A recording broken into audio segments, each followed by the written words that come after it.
is Muriel Noddle, and I'm the Executive Director of the Fayette Chamber of Commerce and the Redstone Foundation. And on behalf of the Fayette County Economic Development Coalition, yes, we have a name. I want to welcome you all to our first quarterly Economic Development Town Hall. We are especially proud to host this event during the National Economic Development Week. This is a time when communities across the country pause to recognize the power of strategic development to drive growth, create jobs, and enhance the quality of life. This town hall today represents a united effort from 4 key partners: Fayette Economic Development Council, the Fayette Chamber of Commerce, the Fayette County Economic Development Office, and the Redevelopment Authority of the County of Fayette. Together, we're committed to aligning our efforts, sharing resources, and most importantly, listening to our community. We are so glad that you are all here with us this morning. This is your opportunity to hear some updates, to ask some questions, and to help shape the future of Fayette County. Before we go any further, though, we'd like to take a moment to recognize 2 individuals who continue to be strong champions of economic development in Fayette County, and those are our commissioners, Scott Dunn and Vince DeCides. Gentlemen, do you want to come up and say a few words?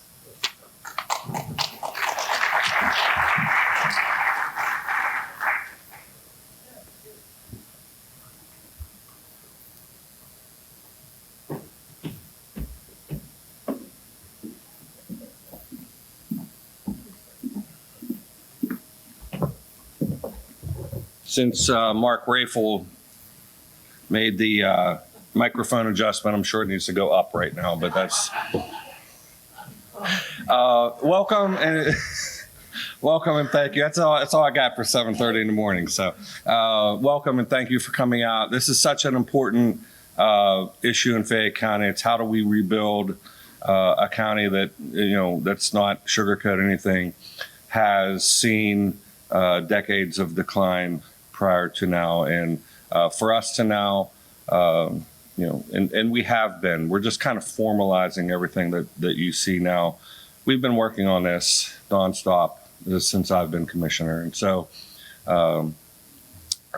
you're going to hear today from somebody that I consider a personal mentor, and that's Patty from the PRA, and when you hear her talk and all the things that she's done with the Pittsburgh Regional Alliance and all the things that are happening in the region, she's certainly a go-to person. So we're very happy to host you this morning. And thank you for coming down to Fayette County. And thank you all for attending.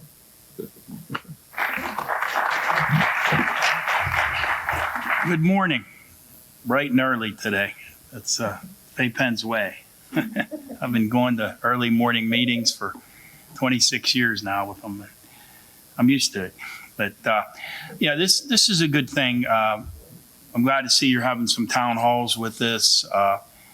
We have a unique structure in Fayette County. We have a public-private partnership with Fayette Penn, and we've built on that partnership, including the Chamber and the Redevelopment Authority. And, we don't have a large staff in Fayette County, Mark and the commissioners, but we have a team that is focused on, doing whatever they can to seek out opportunities for economic development. And I think we have an opportunity that's come about here in the last couple of years, and you're going to hear about it today. And I'm sure from Patty. Patty's another partner that's helped us a lot, bringing us leads and, opportunities for Fayette County. So I believe the future is bright for economic development opportunities, and we can build on a lot of the things we've done in the past. I remember years ago we didn't have, fully infrastructured business parks. We have those now, and we filled quite a few of them up, and we've got to keep that momentum going. And these opportunities, we have to really seize them and do everything we can to maximize our economic development chances and make Fayette County a better place to live. Thank you.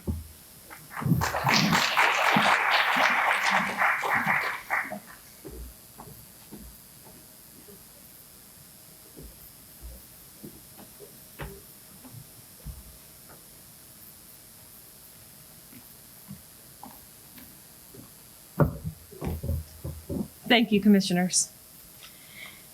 So as this is our first Economic Development Town Hall, and because the audience that's here today is a mix from kind of all of our organizations, you'll hear each of us take just a couple of seconds at the beginning as we begin to speak to talk a little bit about our individual organizations. So as part of this, I would like to share just some brief update on the Fayette Chamber of Commerce and our work.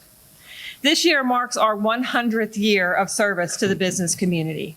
That's a pretty incredible milestone that reflects a century of commitment, collaboration, and growth. Today at the Chamber of Commerce, we're proud to be over 700 members strong, representing businesses of all sizes and industry throughout Fayette County.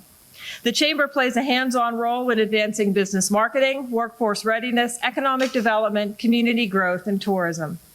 We hold regular networking events, we offer professional development opportunities, and partner with organizations across the county on initiatives that bring great people together to do great things. Through our Fayette Business Education Partnership, we connect employers and educators to help build a stronger pipeline of skilled local talent. Our public relations initiative helps amplify positive stories and promote the region as a great place to live, work, and to invest. We also manage Fayette County Television and Discover Fayette, growing platforms that help highlight local people, businesses, and opportunities. We've included a packet of flyers with today's materials. If you didn't pick one up on your way in, they are out at the table, that highlight some of the upcoming events and initiatives at the Fayette Chamber. We encourage you to take a look, get involved, and help us spread the word. These are just a few of the ways that we're working every day to support our business community and help shape a stronger future for Fayette County.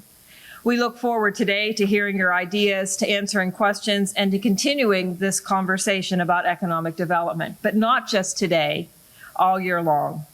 We want to thank you for being here and for your investment in our shared future. And now, allow me to introduce our partner, Mark Rafel, Fayette County Economic Development Coordinator. Thank you, Muriel. You're welcome. Well, my department isn't as old as the chamber. I'm only 4 years old. I may look older than them because I am, but that's it. So with the Economic Development Office was created about 4 years ago under the leadership of the commissioners to help enhance the growth of the county. So that's what I'm here for, and we have done a lot in the last couple of years. We worked on the infrastructure bank, which put in about $14 million worth of infrastructure into the community, which we'll see a lot of impact because of that. We've worked with a lot of you guys in the room to make sure that happens. So we also did we worked on the broadband study, got that information, and we're still working with that. And we meet with this group, which I think is a great opportunity for us as a community to understand and work more hand in hand and get economic growth together. So with that, I'm going to go to the next slide, which we're going to talk about the future of Fayette County with a visioning process. So we are in the process right now of getting a grant together where we will do a 10 to 20 year in the future of Fayette County so that we can have a plan of action. We learned this from the state and we learned this from the region, that this is something that hasn't been done in Fayette County, to where we can actually now look ahead and plan ahead. So we'll be kicking that off very shortly, and we're going to ask all of you to be involved in that effort. So I want to thank you guys for participating today and in the future. And now I'd like to introduce Rick Seiger, Secretary of Department of Economic Development for the state of Pennsylvania. He has a short video for us. So I'll play the video and then I'll make a quick comment afterwards. Good evening, Fayette County. I'm Rick Seiger, Secretary of the Pennsylvania Department of Community and Economic Development. Even though I'm not able to be there with you in person tonight, I still wanted to give all of you a quick update about some of the exciting things we're working on in the Shapiro administration and how I think it could benefit the businesses and communities all across Fayette County. From business projects like the Heranek Corporation's expansion, that's investing $15 million in creating 80 new jobs, to more than $619,000 granted to the county through its local share account program a few weeks ago, to the ongoing development of Thompson's Crossing Business Park, to marketing your exceptional tourism assets as part of Pennsylvania's Great American Getaway. There's a lot of great news that underscores just how hard you all are working to improve the quality of life for your residents and give everyone access to opportunity. The Shapiro administration wants you to know that we're here to support you as you continue to move this important work ahead. We've gotten a lot of stuff done over the past year, and I think there's a palpable energy in Pennsylvania that folks are feeling in a big way. You may have heard about the 10-year economic development strategy we released in early 2024. When we put it out, one of the biggest things we wanted to emphasize was that it was designed to be a blueprint for action, and we've hit the ground running. For example, one of the needs identified in the strategy was for additional investment from the state into site development. Our goal is to be more competitive with other states, but we can't compete if we don't have the sites that attract businesses. And so, working on a bipartisan basis with the legislature, Governor Shapiro was able to secure $500 million for site development, including an infusion of $400 million into the PA Sites program we launched this year. If you know of any sites that are in need of additional investment for planning work, I encourage you to learn more about PA Sites on our website, dced.pa.gov. Moving forward, we are going to keep our foot on the gas. On top of the big budget wins from last year, like PA Sites and the new $20 million Main Street Matters program, the governor has some exciting new proposals in this year's budget as well. We're looking to up our game in terms of the incentives we can offer prospective businesses by launching a $10 million tax credit that we're calling Advanced PA. And the governor's calling for an increase in our flexible PA First Grant program too. He's also proposing increases for worker training through WedNet PA and more dollars for business marketing so we can better reach corporate executives and real estate professionals. To advance innovation, he's calling for a major $50 million investment into the PA Innovation Fund to establish our Commonwealth as a leader in areas like life sciences and technology. And the governor is calling for significant investments to restore our aging housing stock, help first-time homebuyers, and assist municipalities with housing-specific planning. These investments will complement the Housing Action Plan that our team is working hard to release this year. Finally, I want to emphasize that all this energy and momentum doesn't just come from Governor Shapiro, although I can tell you he brings an awful lot. It comes from you, our local and regional partners, because our Commonwealth is only as strong as the people on the front lines who work to grow our regional economies every single day. So let us know how we can support you better. That's quite literally our job. And we are proud every day to support Fayette County's economic and community development goals. On behalf of Governor Josh Shapiro, I want to thank you all for the work you do to make Fayette County the best place it can be. Thank you and enjoy tonight's dinner. So there is no dinner tonight, and it is not night. However, everything else he said was spot on, and that's what we're working for here in Fayette County. At this time, I'm going to introduce the award-winning, and I say that because he is, Andrew French, our Fayette County Redevelopment Authority Director, is the C. Riley Stoy Award winner for this year at the through DCED.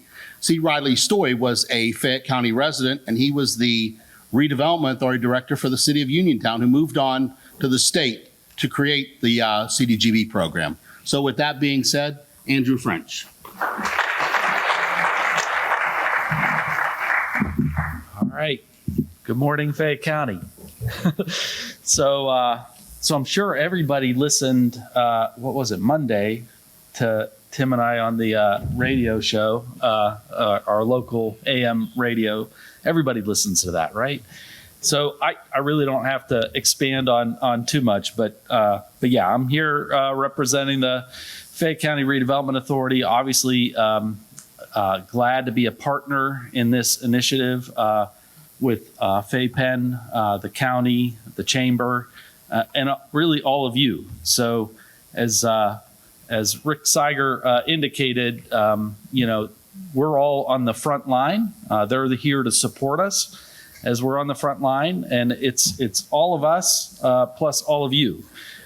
So we're glad to be a partner in that. So everybody, I think in this room, we've got a small group, but you're kind of familiar. We've worked with all of you in the past on a wide variety of community and economic development projects, housing projects. We're glad to continue to be a partner in that. We, as I indicated on the radio show when I was on there with Tim, we're kind of there to react, to kind of be the kind of the push between all of these different funding sources that exist out there. They all need to be implemented. So, and it takes a group effort to do that. So we're glad to be able to be a partner in that, and we look forward to continuing that moving forward. Oh, so I'm supposed to talk about PA sites, but we have a grantee here for the first round of PA sites with Tim. So the important thing to note, though, is that it was a $400 million investment by the Commonwealth to prepare sites for economic development. So we're glad that Fayette was in the first round. The first round, I think, was, what was it, 65 million, something like that. But the important point is there's like $335 million left. So we're working diligently to try to get a piece of that, to try to prepare sites. I know Commissioner Vasides and Commissioner Dunn have both been aggressively working to try to get some of that funding for our Thompson's Crossing development in North Union Township, which is a continuation of the Fayette County Business Park in South Union Township. So we're aggressively working at that. We also are also aggressively advocating for additional funding, both at the state level and the federal level. And I think that's important to note that both, all of our organizations, we're affiliated with both at the state level and the federal level, and we're doing our part to work with our both state delegation of elected officials as well as at the federal level to try to advocate for those funds. And I appreciate that partnership that we've had, that long partnership that we've had with our federal delegation, as well as with the state delegation, our legislative leaders. So we've all kind of worked together in the past, and we hope to continue that partnership moving forward. So with that, I'll introduce Tim to come up and talk, and he can maybe touch on the PA Sites award that they received, as well as introduce our guest speaker. Thanks. Thanks, Andrew. I wasn't really going to talk about PA Sites, but I guess I will. Yes, Fayette was last week was awarded $820,000 grant to start a beginning phase to what we call the Lamont Rail Park. It's exciting. We're going to ask for some more, and hopefully we'll get some more feedback as we negotiate through that process. But the governor and the secretary talk about pad-ready sites, and that's traditionally what Fayette has been focused on. We're a nonprofit. We're private. We're not really part of the county government. I think everybody in this room knows that. I actually know pretty much everybody in here. I've met you all over the last 7 months.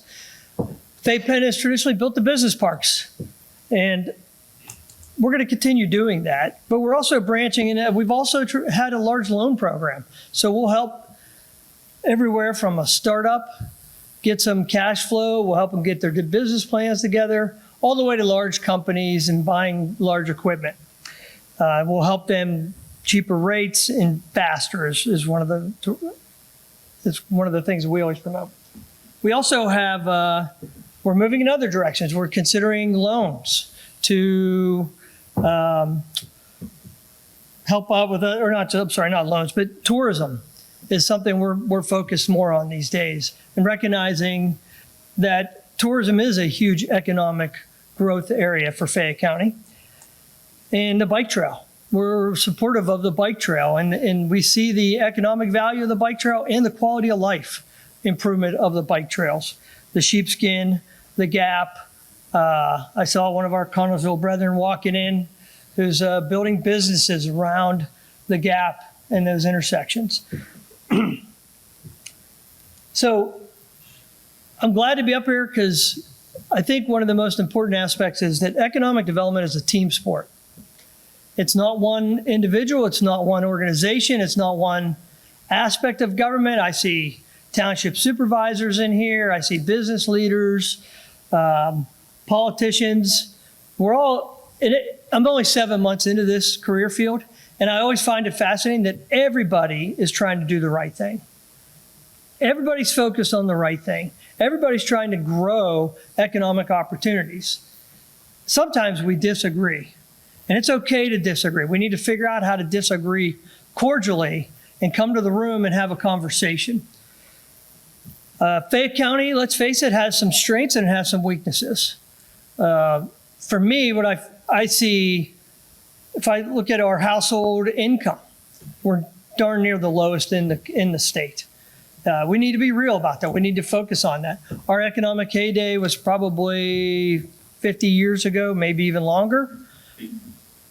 We have this beautiful place to live. I've lived all over the country, and I will tell people all the time, I live in one of the most beautiful scenic places with 4 seasons, beautiful rivers. I love to fly fish. I love to ski.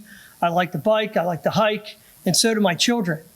And I think for people that have lived there for a long time, you lose sight of that because it is unique. It is unique, and it's a special gift that we have. We should celebrate that. We should leverage that.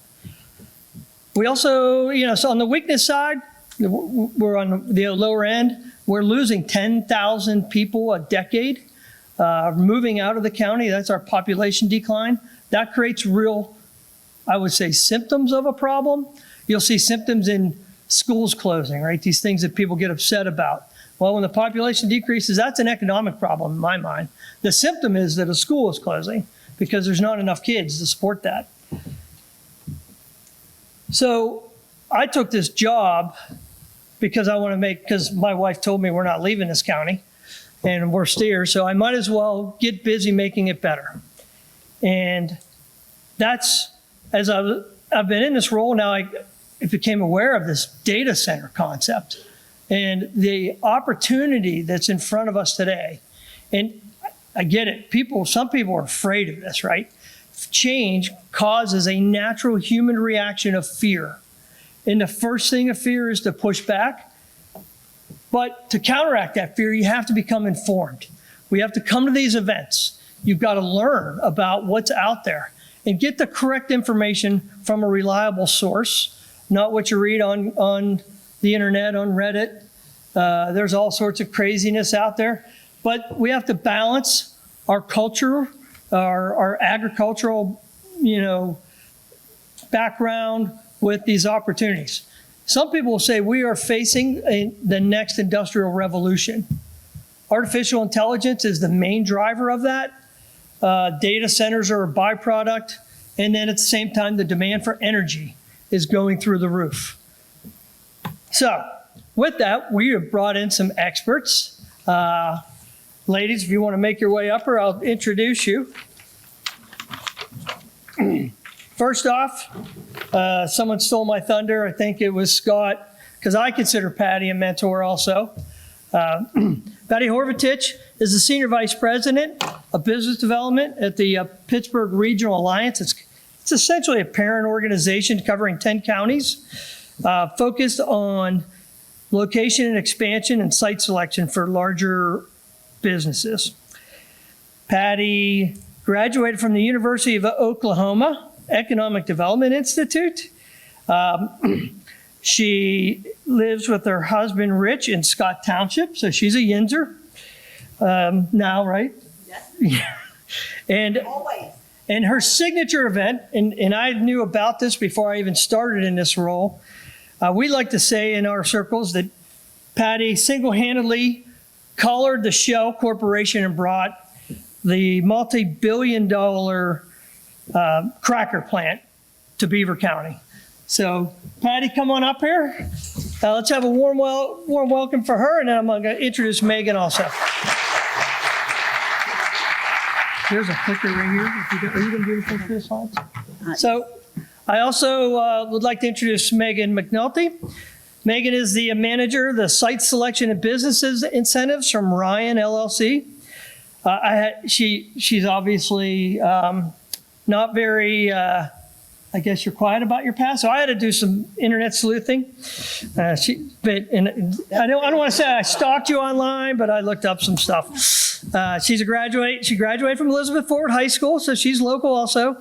Graduated from, I love it, you graduated from Cal U of Pennsylvania and Penn West of California, which it's the same school, but she's got an MBA. And her main reason she's here today, she co-manages a team specialized on data centers.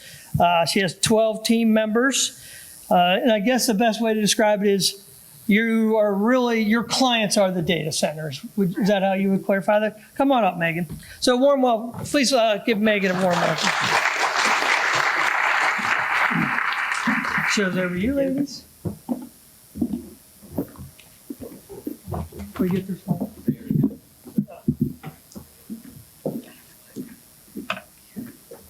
Okay, first thing in economic development is to level set and manage expectations. I do not consider myself an expert in anything. I do know a lot about a lot of things though, so bear with me. And also, as we get into the data center part, I wanted to let you know that originally, Mike Falleroni from Ryan was going to be your speaker and expert on data centers. And he has some pretty tough shoes to fill. So we figured two of us might do a better job than just one of us in talking about that. Okay, before we get started on data centers, I think it's important for you to know exactly what the organization that I represent does. And I just learned this morning that this is going to be videoed. So I'm a little nervous because we don't normally use this slide anymore at the Allegheny Conference. It's a little bit outdated and a little bit out of brand. So that's why I was nervous when you said that you were going to video this. But what it does is it provides a great example of how we've organized over the years to advance the vision of Southwestern Pennsylvania. And it speaks very well to the opening today about how your organizations collaborate to get things done, or as the state says, to get stuff done, right? So if you can look on the slide, you'll see 4 different groups. The parent organization is the Allegheny Conference on Community Development that has been around for over 80 years. Its vision is very much the same as what it was 80 years ago, to improve the economic vitality of the 10-county region in southwestern Pennsylvania. And when I talk about the region, that includes Allegheny, Armstrong, Beaver, Butler, Fayette, Greene, Indiana, Lawrence, Washington, and Westmoreland. So all 10 counties together we're better. So the Allegheny Conference has been around the longest. The Pennsylvania Economy League, that was like the research, the think tank, the analysis group. The Pittsburgh Regional Alliance, which was what my card says, because I'm out there promoting the region for investors. We're more the marketing and economic development group.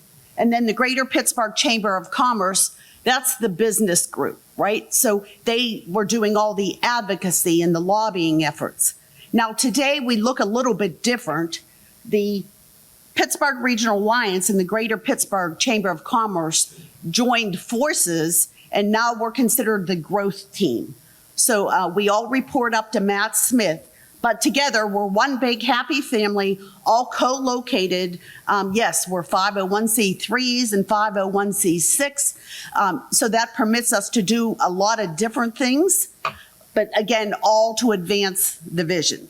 So does that make sense of how we're organized to represent Fayette and the other 9 counties? And I commend you and wish you the best in collaborating with how you're doing everything here. Okay, so and just one little commercial, more of a commercial for what we do. We have a 3-year plan that has 4 primary goals. Our first one is to improve the economic vitality of downtown Pittsburgh, which is the nucleus of the 10-county region. The second one is economic growth, and that's more or less what we're going to speak about today and what we do on behalf of Fayette County. The third one is federal investments, and the fourth one is thought leadership. So if you want to go into more details during the Q&A, I'll be glad to tell you what some of the tactics and some of our goals are for this year and the next several years that fall under those four categories. Okay, long-winded. Megan, do you want to tell them about Ryan? Sure. Thanks, Patty. Good morning, everyone. Again, my name's Megan McNulty. I'm one of the managers in our credits and incentives practice at Ryan. Ryan is a tax consulting technology company. So we are the largest property tax firm in North America, and I believe largest transaction tax firm in the world. Ryan's growing exponentially. We have about 6,000 people in our at our firm now, and we're a highly specialized firm. So, for example, I work in credits and incentives. We have specialized property tax teams, specialized sales and use tax teams. So we're really a well-versed firm to help our clients with not only on the front end, but also through the life of their projects. And so that's pretty much Ryan. So how many have heard of Ryan before this morning? Okay, now you know. You can call Megan if you have any questions. Okay, so, and I also wanted to congratulate you on your Pennsylvania Sites Award. We had 3 counties in the mix who received awards. Obviously, yours for the rail around Lemont. Westmoreland County received one for the New Kensington Business Park, Building 38 and 39. And then Washington County received a grant for a study in the amount of $250,000 for the Mon Valley Alliance. So congratulations, you were one of the 3. So. Okay, so does Fayette County want data centers? Does Fayette County need data centers? Are you going to get them whether you want them or not? That's the question. And you can all form your own opinions after this.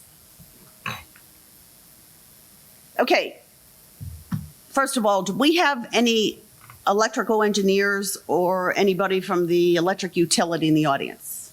Okay, can you tell me what company? I'm a retired contractor for the electric utility. Okay, so you are welcome to contradict me if I'm saying anything wrong, because I am not an electrical engineer. So if you want to question me on anything, feel free, because I think it's important that they get accurate information.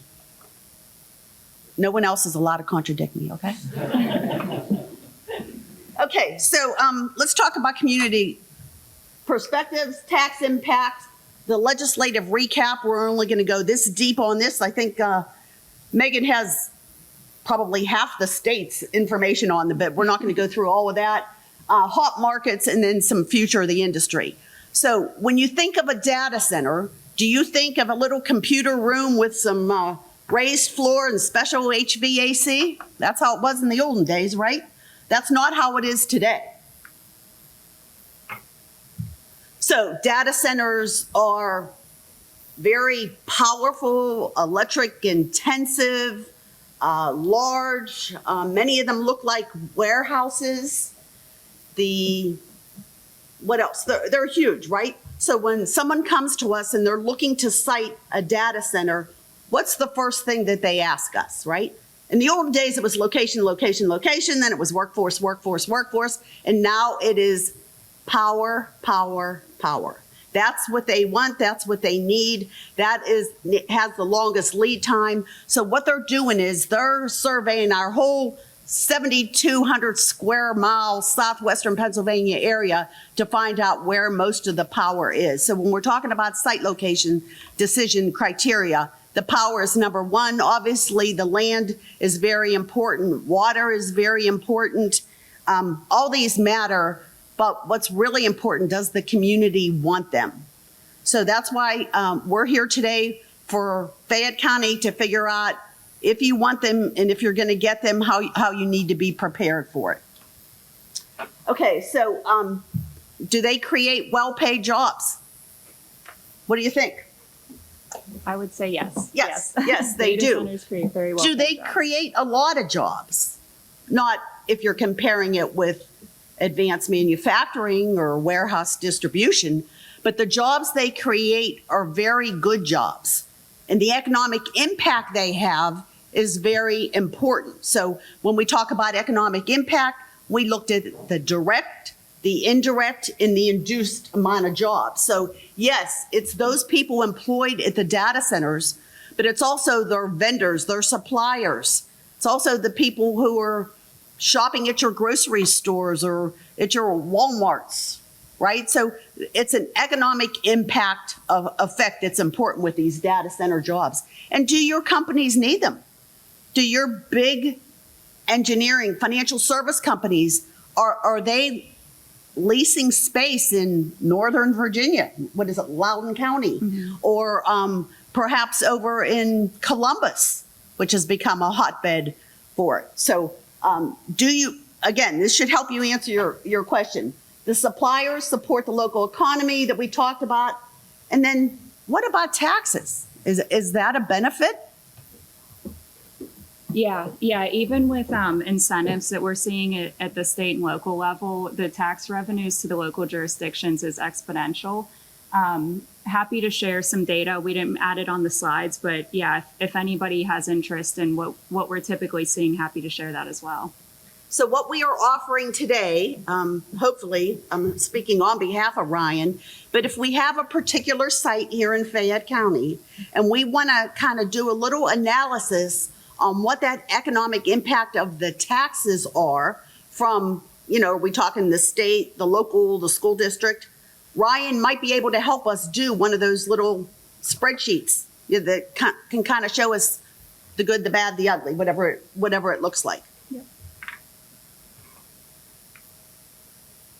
Okay, so we talked about the taxes. We talked about the jobs. I guess I should have flipped to this slide earlier, right? And we talked about the multiplier effect for the direct, indirect, and the induced jobs. Yeah, and Patty, I can elaborate on the jobs a little bit. So as Patty had mentioned, not only does the data center owner and operator employ their own jobs, but typically the tenant will also have jobs. With that comes the build out of the data center. So some of these larger campuses can be built out over a period of 10 years, which can create hundreds, if not thousands, of construction jobs. So even though they're not directly employed by the company, they are creating that economic impact and creating jobs for local folks or the construction folks as well. I had another point. So another point that a lot of local folks like to hear is these jobs that are high paying typically do not require a traditional college degree. So people can start training in high school or come out of high school and go into a training facility and learn how to work in these data centers. So that creates additional opportunity for folks who want to take a different path outside of college. Does anyone know anyone who's employed in a data center? Works as an engineer for data center, the local route. Locally or Virginia. Virginia, Northern Virginia, right?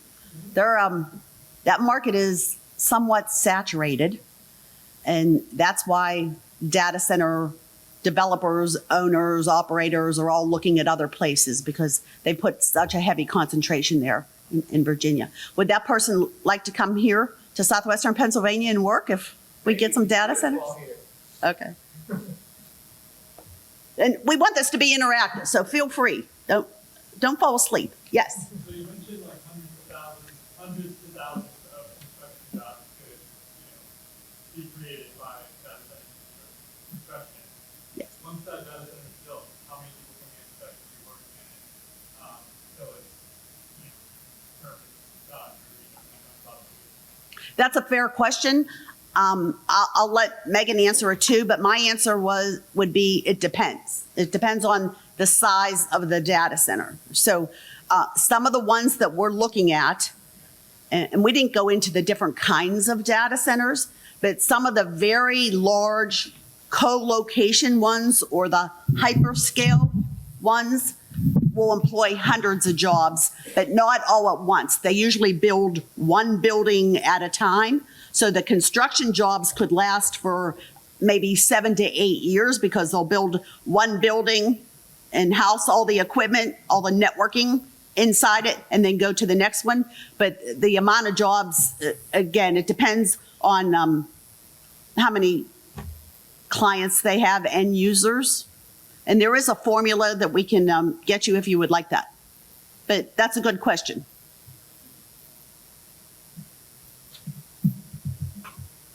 Okay, so, there's the construction right there. And that speaks to some of the different trades that are needed to build for it. So that says electricians, plumbers and pipe fitters, carpenters, structural iron and steel workers, earth movers, and concrete folks. And then for the actual jobs, once operational, can everybody read that? It's campus management, people management, critical environment operations, learning and development, IT operations, mechanical engineers, electrical, security engineers, and maintenance.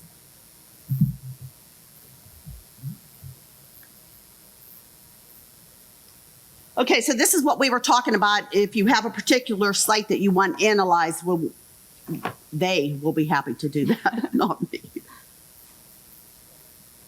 This speaks the local, the school, and the county taxes. Okay, should I keep going or do you want to jump in here? Oh, yeah, happy to. Okay. So this is more of a Ryan slide, but it just kind of talks to the impact of data centers we've been seeing. So over the past 10 years, Ryan has about $100 billion in capital investment, and we're looking at another $100 billion over the next 5 years. So that just kind of talks to the development we're seeing with data centers, the work we've been doing, and the experience we have. But yeah, it's the trend is not slowing. Data centers are growing, and we really hope to bring them to Pennsylvania.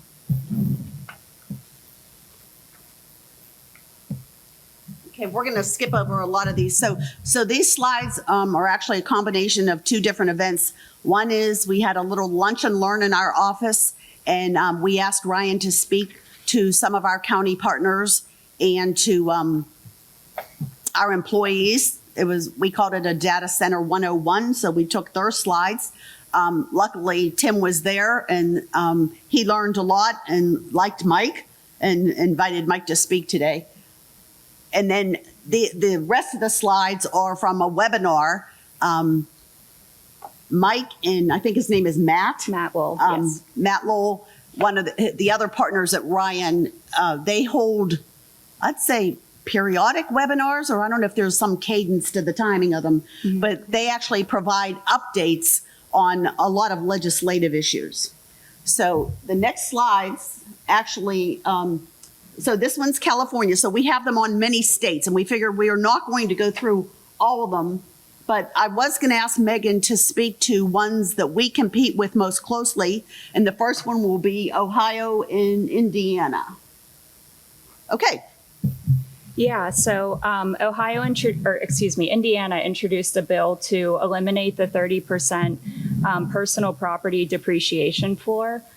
So that allows, in a lot of states, the companies would be under that 30% within a couple of years. So with Indiana allowing the depreciation to drop below 30%, it really helps their tax revenues.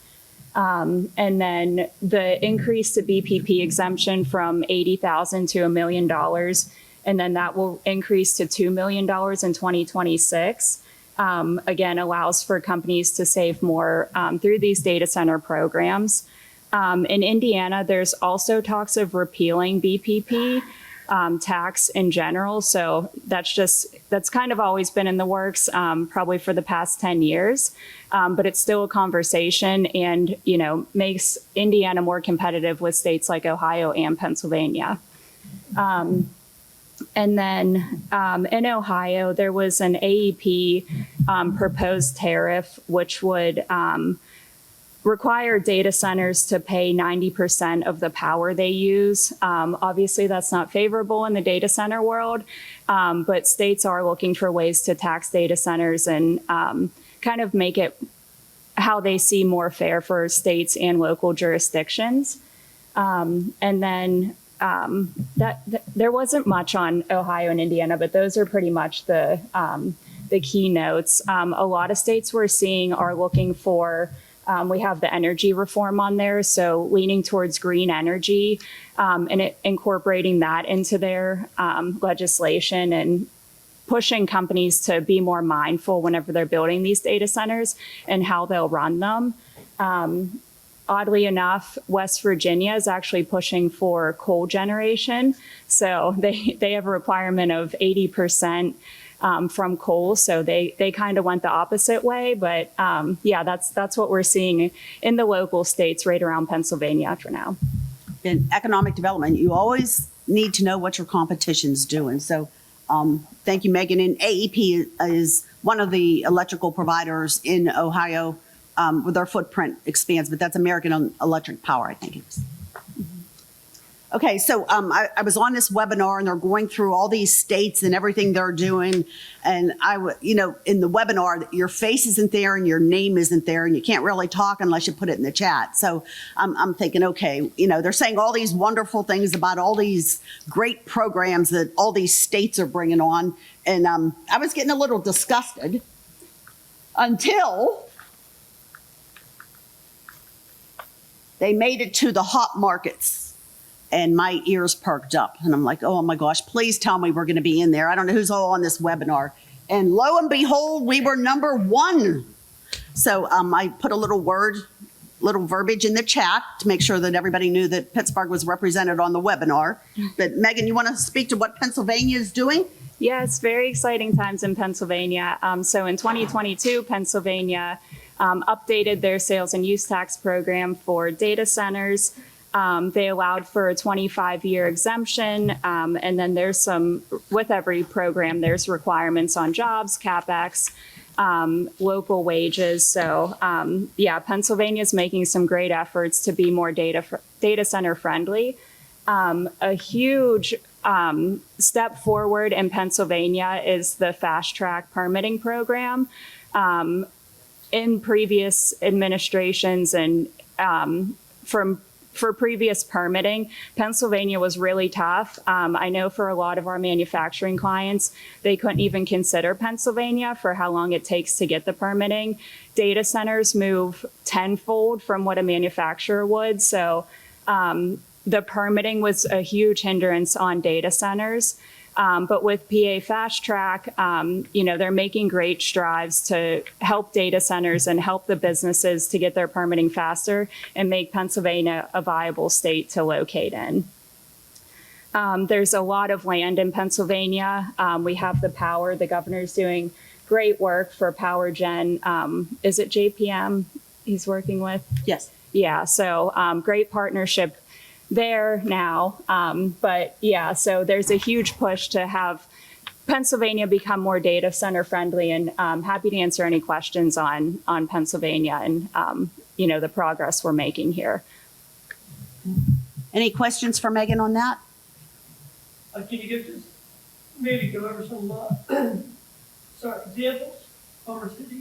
So actually, that's what I was going to go to next. I have a couple examples. The first one I was going to mention is in Washington County.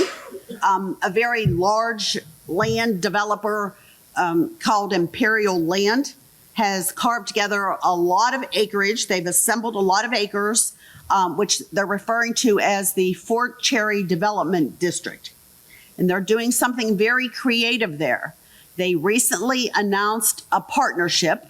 3 different organizations. Imperial Land is the landowner. The power provider is going to be Range Resources. They're going to actually drill right there on site. They have a well pad very close to, or actually it's on site. So it's Range Resources and Imperial Land. And then the third is a company by the name of Liberty Energy. And I find that very exciting because they have the technical wherewithal to get something like this done. And then in doing some of our due diligence, we learned that Liberty Energy was founded by our now DOE Secretary, Mr. Wright. So I think that's good to get us on the map, and a very creative solution. I was very happy to broadcast that to my major stakeholder groups of the site selection consultants. So very creative thing that they're doing there. Another one is Homer City. So Homer City, that is in Indiana County. They've recently partnered with Kiewit as their engineering procurement construction company, and they have pledged to build a whole data center campus. They have not disclosed, and I'm not sure if they even have an end user in mind. When we talk about end user, that could be anybody from an Amazon AWS or a Google or any of the big ones, right? But they're going to take that former natural gas power plant, coal-fired power plant, excuse me, and convert it to a natural gas-fired power plant. So they have the land, they have the power, and they have something that most plants don't have, and they have interconnections to both the PJM and the NYISO, the New York grid. So they have the interconnects that can actually feed both of those grids. So that's pretty powerful. So again, convert former coal-fired power plant to natural gas-fired power plant. Do you have any numbers off the top of your head, economic impact? I can tell you, I brought that with me. Sorry. No, that's good. And it doesn't say the numbers on it. For the one in Washington County, they're going to have over 700 acres of land. And I guess I didn't bring the right piece of paper, but I knew it was thousands of jobs. I think it was 10,000, if I'm not mistaken. And Homer City is going to have 3,200 acres. Initial capital investment will be $10 billion, and the project will have more than 10,000 construction jobs. And when we talk about 10,000 construction jobs, like how do you even fathom that, right? You can think of the Shell Polymers petrochemical plant in Beaver County, which had a little over 10,000 construction workers at peak. That was a very multi-year new build, especially with COVID in the middle. So they had to do some starts and stops and restarts. But so it's a large amount of jobs and economic impact. Okay, so we have a lot more information on different states, but like I said, we're not going to cover that. So I think future of the industry, I think you did talk about some of the numbers in the beginning about how the industry is projected to grow. But I think we're ready for Q&A. Okay, no tough ones. No tough ones here. I'll ask one or okay. But just while I'll give us the mark, but can we talk about behind the meter versus on the meter? I think that's an important distinction, especially along the lines I hear a lot of fears of electricity rates going up for residents as a result of a data center landing. Okay, could have started with a softball, but okay. So let's talk about behind the meter. Again, I'm not an electrical engineer, and I didn't stay at the Holiday Inn last night or whatever that commercial says. But so for behind the meter, what that means is they are not taking it off the grid right now. They are coming up with a creative solution before it even goes or comes from the grid, right? So that could be Range Resources powering their generators with natural gas, and we do have some natural gas reps in the audience. They can actually be doing the generation before it gets to or comes from the grid. So they call that behind the meter. Did that answer that okay? I'm asking the electrical guy. It's actually called microgrid. Behind the meter is just a location. Just something from the building. And when we think of the microgrid, we can think of something like the Pittsburgh International Airport, where it has everything there to be self-sufficient. and only have backup or redundancy from the grid. So yes, that, And in light of what I would argue is, if you're going to do a behind the meter or a microgrid, it's not going to impact anybody else's electric rates, because the data center power requirements being generated essentially on site. yes, exactly. So how it impacts the rate of residential is if it's coming from the grid, and in Pennsylvania, we're a deregulated state when it comes to electricity and natural gas. So the rates are kind of figured out, and it gives you the opportunity to purchase from a low-cost provider, right? So Duquesne Light and First Energy cover our 10-county region, and you can think of them they're the poles and the wires guy, right? They're not actually generating the electricity. They're not permitted to do that in Pennsylvania. That was changed years ago. So if the residential rate would go up, that's if they're going to be purchasing it from the grid, and the companies are going to have more generation and put a lot of capital investment into it. And that would be felt by the local residents in the short term, but over the long term, that would be worked out. They would benefit from it in the long term. We have a question back here.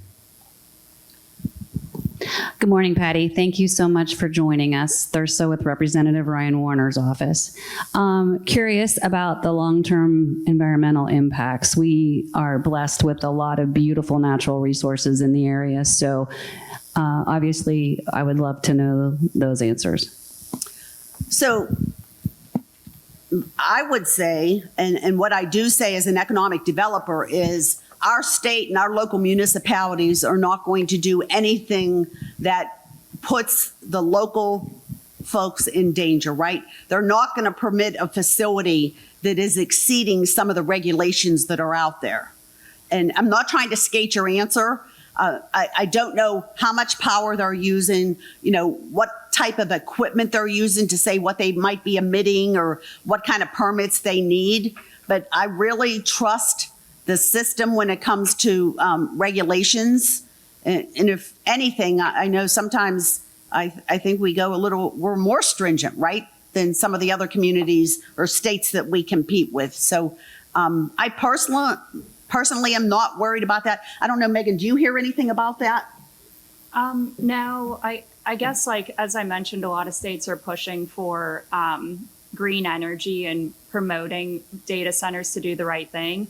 I know our clients work in a multitude of states, so they just naturally have those security blankets input into their data centers. So they're watching their emissions, the water.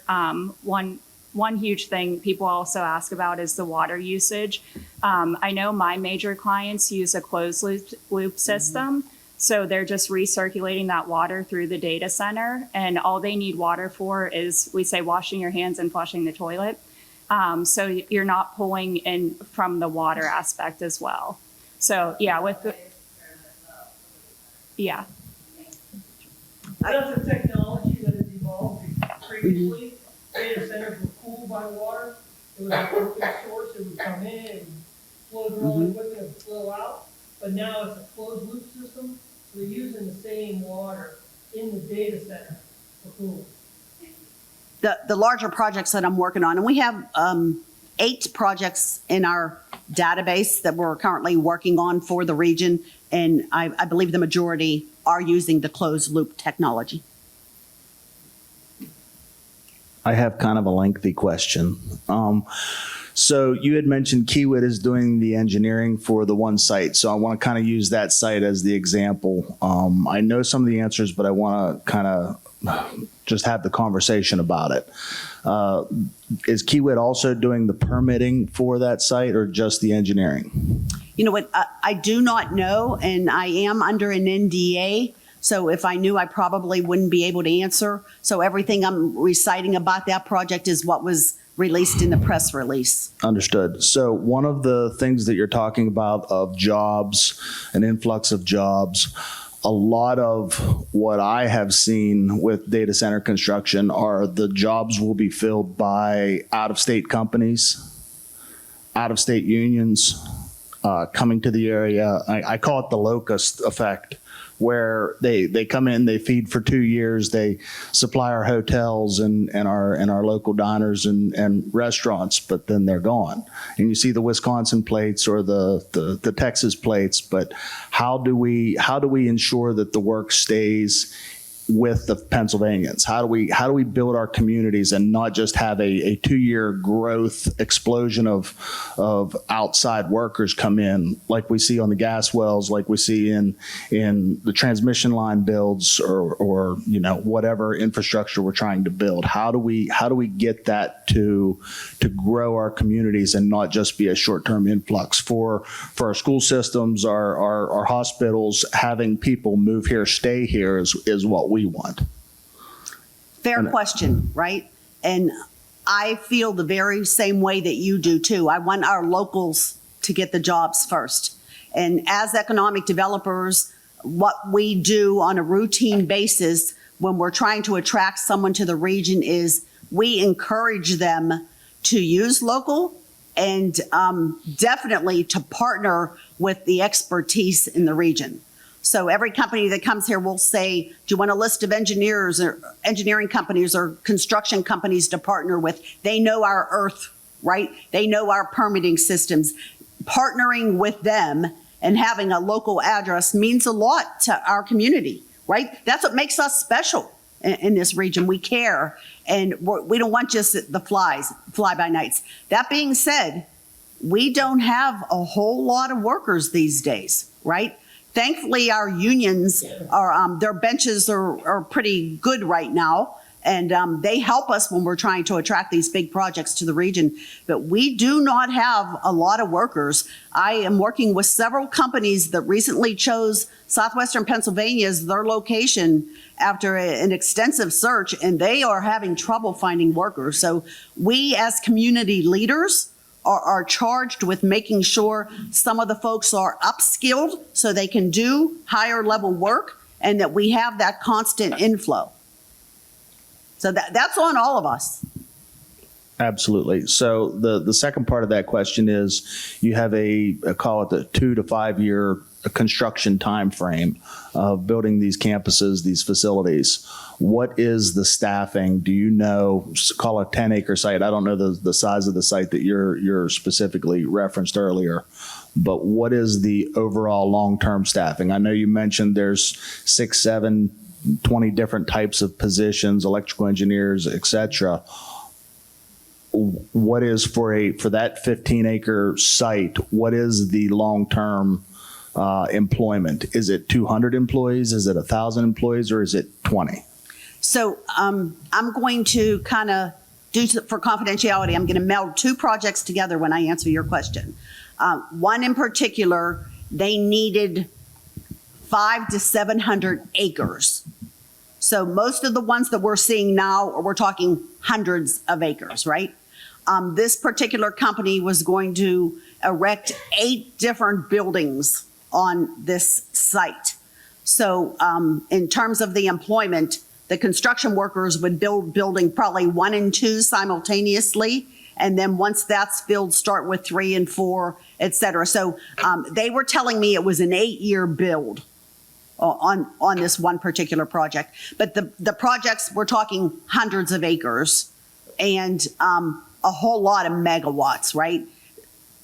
Sometimes going up to gigawatts. So I guess that's the next question. How do you have, if you're talking about gas generation, microgrid solutions, you're not generating gigawatts. Your 3 Mile Islands may be generating gigawatts, but your gas pistons are not.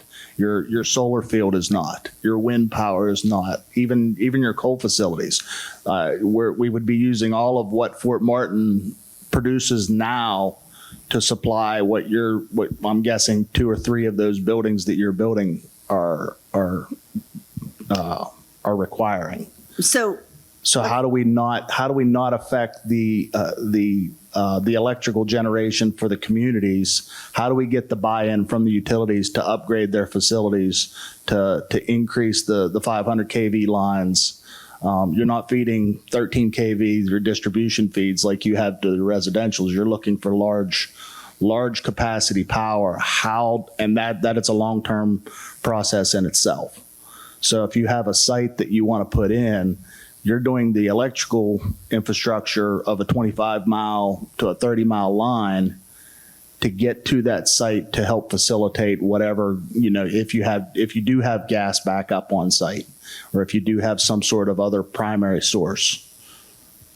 So I can tell you that Kevin Walker, who heads up Duquesne Light, and John Hawkins, who heads up First Energy Pennsylvania, when you ask them what keeps them up at night, it's making sure they have enough power.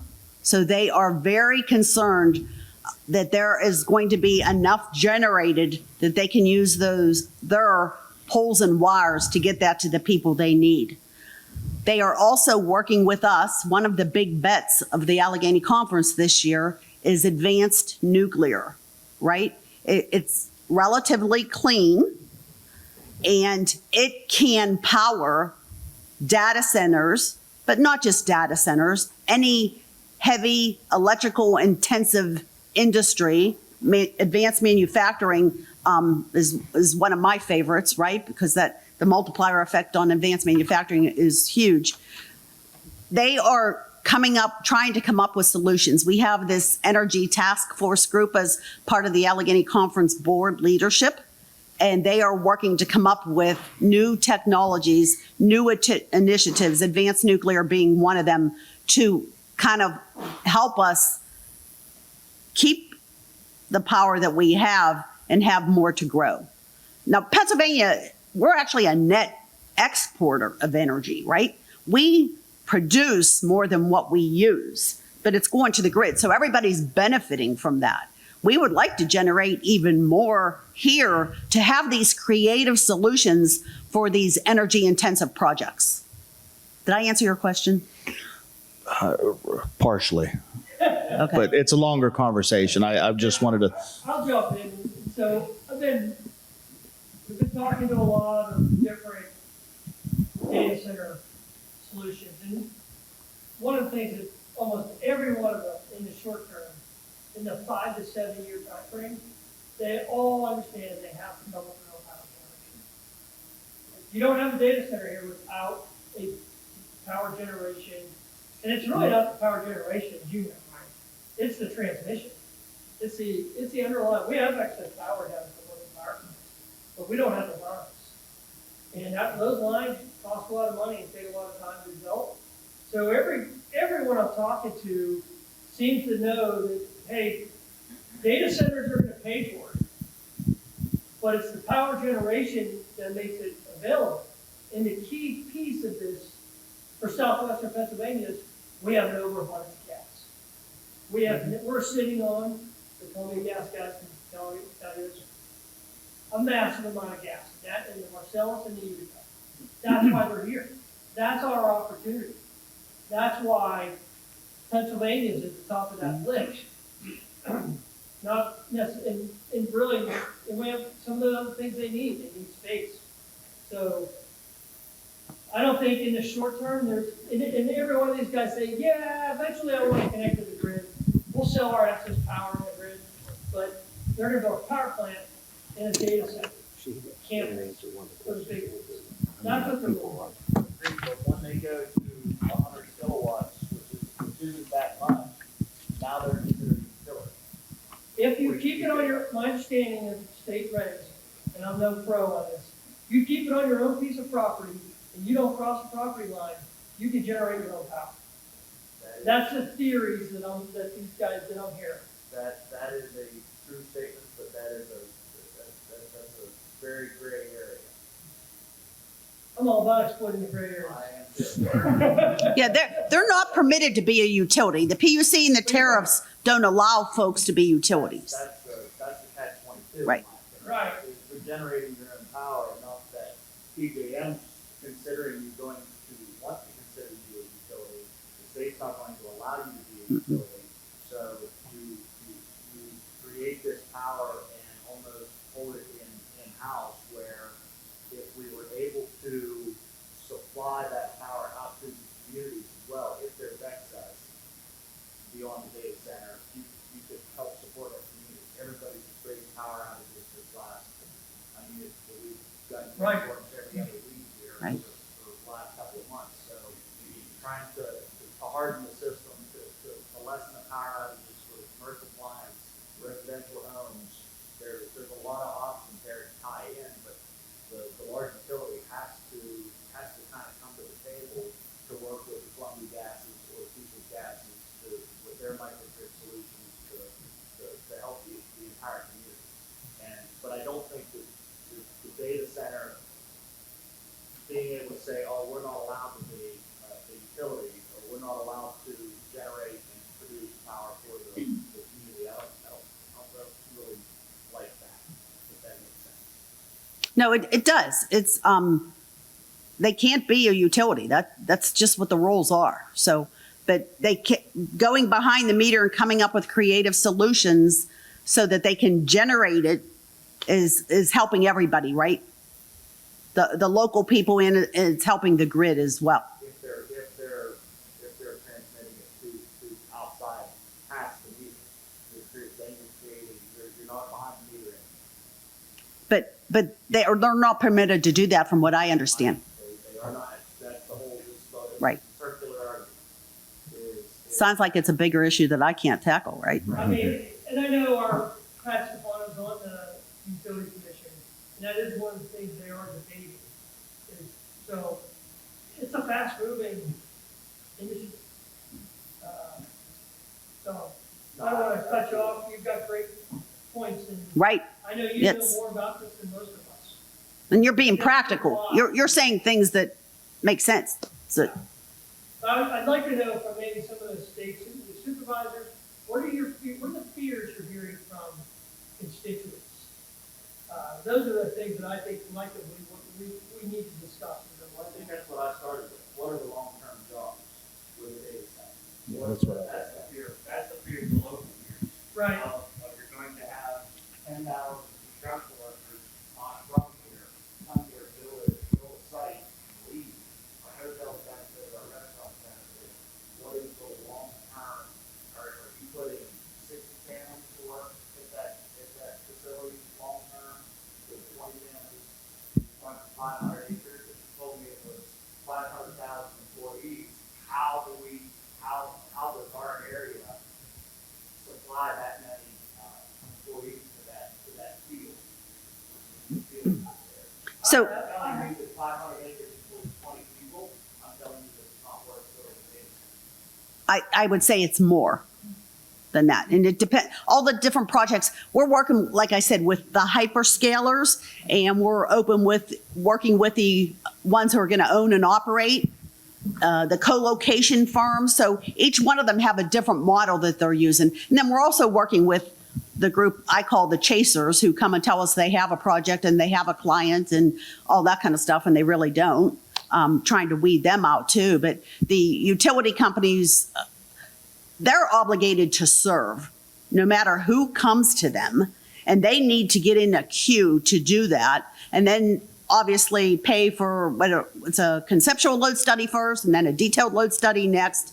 Am I saying the right things, JC? I see you nodding on some of it. Anything to add? Help me out here? No. I mean, from the standpoint of, we haven't talked with a few data centers, but we haven't actually moved forward with any projects yet. But we've done some smaller scale cogeneration hospitals where they generate their power on site for their own needs. And if they do have excess, it does get sold back to the grid. So they're not a utility. In terms of the gas world, they're like a supplier, where the supplier supplies us with the gas and then we deliver it. We're the utility.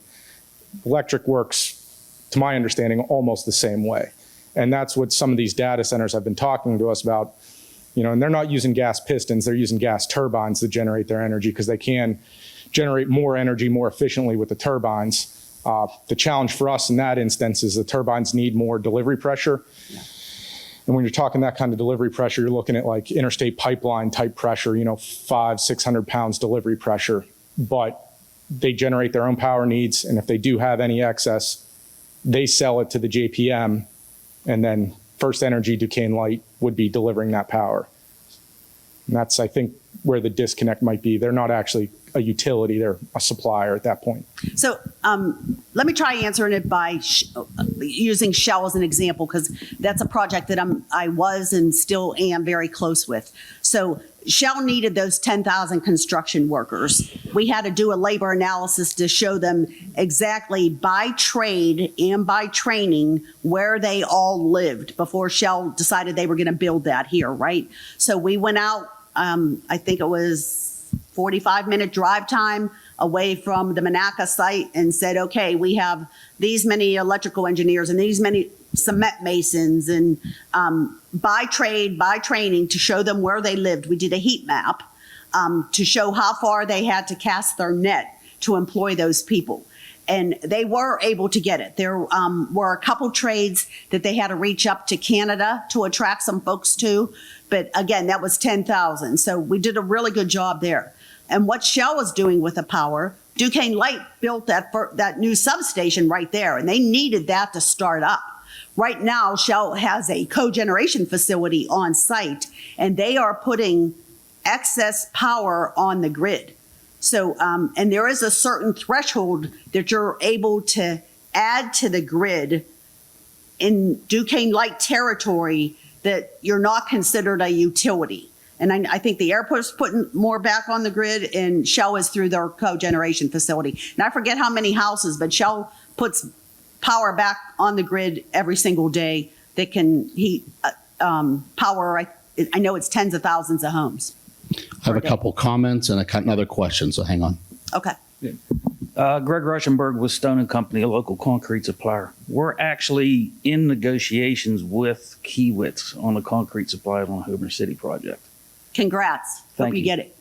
I hope so too. Answer his question on permitting off the record. Kiewitz is doing their own permitting. I'm required to do my own permitting. And two, the workforce up there, the local unions do not have enough people. They've already flat said that. They're actually advertising right now. I employ people through Local 66, the operating engineers. Mm-hmm. And in a roundabout way, I've already been told, find your own people. We don't have them.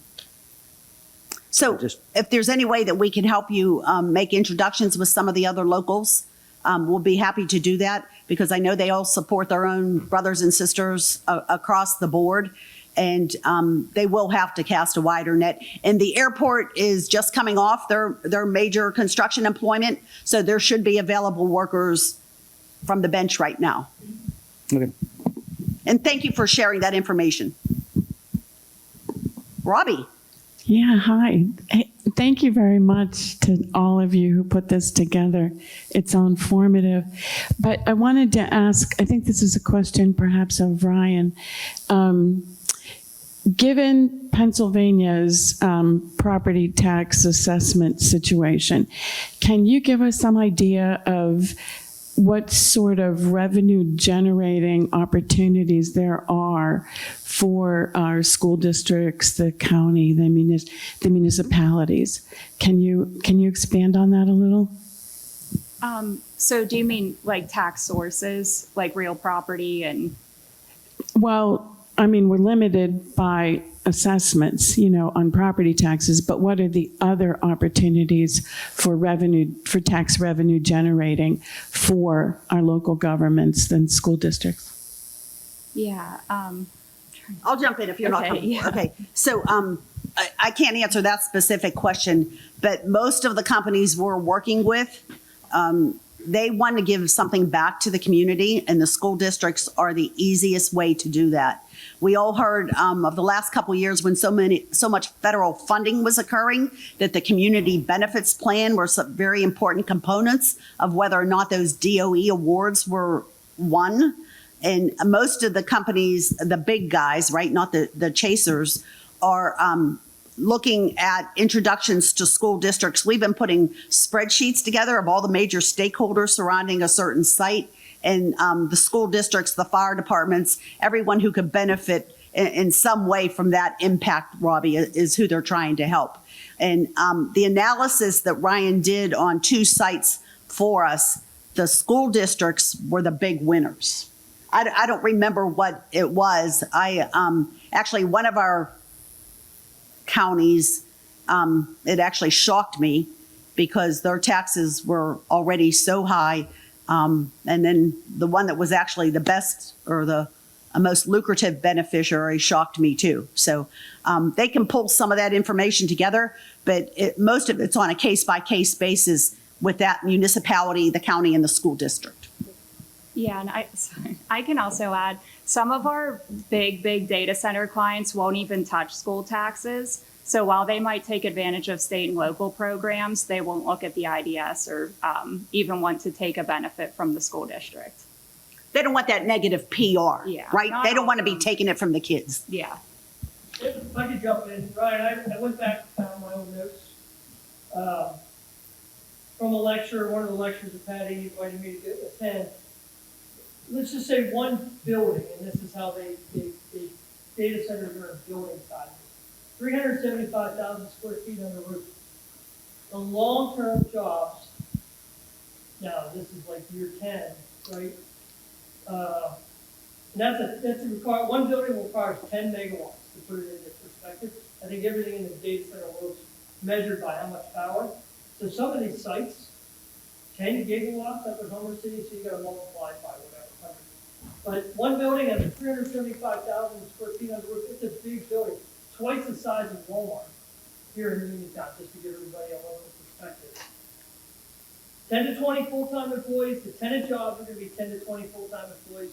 Contract vendors, 5 to 10. It doesn't sound like huge numbers, but that's one building in a campus of hundreds, could be up to 10, 20, 30, 40 of them.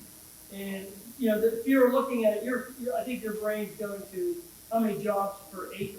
Is that kind of what you're driving? Obviously, you're a horse guy, I get it. It's a legitimate question. I think I have the answer of how many jobs per megawatt in one of my papers that I brought with me, and I'll look that up. Yeah, my guess was 25 to 50 for 10 megawatts. So it just starts giving you some scale. But in the long run, the jobs will be not insignificant. They're good things. They're good paying jobs. But the tax benefits to the school district, I think, are going to be massive in the long run, as long as we don't get run over in the incentives world. Do we have any other questions? So let's give our speakers a round of applause. Great job. I'm sure they're going to hang out for a little bit, so you'll be able to come back out. And we can meet out in the hallway and talk a little more. At this time, Muriel, would you like to come up and close for the day? Hang on for 1 second. Don't leave the stage. I got Fayette County swag. You don't leave here without Fayette County t-shirts. That's your job. Wear all around Promote. everywhere. So that's some Fayette County swag. Thank you so much. You are very welcome. Thank you both. Thank you. I hope everybody found it interesting. Again, the caveat, we're not experts, but we'll be willing to look anything up or get any information that somebody needs. And if you have a prospect who's interested, obviously you're going to call Tim, but I support Tim and all the work he's doing on behalf of the entire county.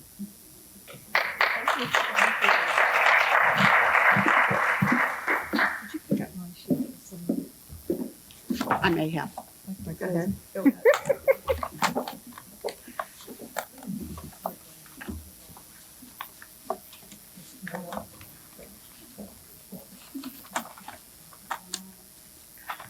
All right. There? Nope. So somebody that was up here picked up my closing sheet. Let's see. Oh, you mean the one that says closing remarks? The one that says closing remarks.